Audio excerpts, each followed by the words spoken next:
All right, I always have weird ideas and thoughts about my boiler, and this morning I woke up with one in my head at the moment I woke up.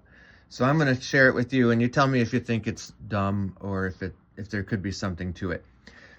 We all know that the near boiler piping that's below the water line here, around and including the Hartford loop, we know that it's subject to corrosion. These pipes are the ones that corrode first in a boiler, I think it's safe to say, right? So we have this one here, all the condensates returning, and this kind of tends to corrode. And right here where the condensate enters the boiler, we know this part tends to corrode.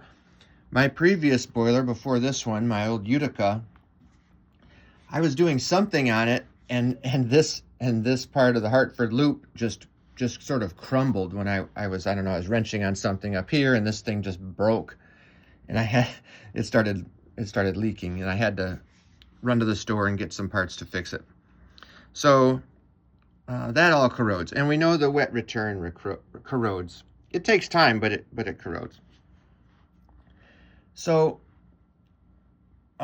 we've seen people using copper for this stuff that's below the water line, right? And I think that's fine. In terms of the operation of the boiler, it's great. And the only reason I didn't when I put this boiler in is because I have a very short wet return, and I have my own manual pipe threader, so it was super easy for me to fit this 1-inch return pipe here. So I just use steel from laziness more than anything else.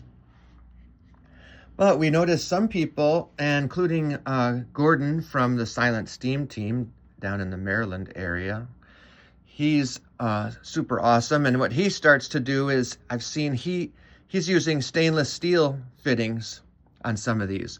So the nipple, I think, that goes into the boiler, I think he's started to make that one stainless.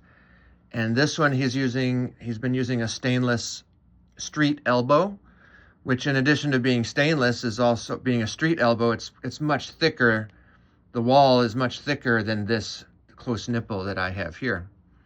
So that's really cool. It's going to last a long time. But the possibly dumb thought I had in my head when I woke up this morning was, you know what a sacrificial anode is, right? Well, this obviously is not a purposeful sacrificial anode, but what if the corrosion that occurs, here and in all these pipes, what if that is acting as a sacrificial anode for the boiler itself? If we make all of this be copper or stainless and basically separate any, remove any possibility of corrosion here, my boiler's turning on, so sorry about that. If we remove any possibility of corrosion here, are we increasing the corrosion inside the boiler itself? I don't know the answer to that, but tell me what you think.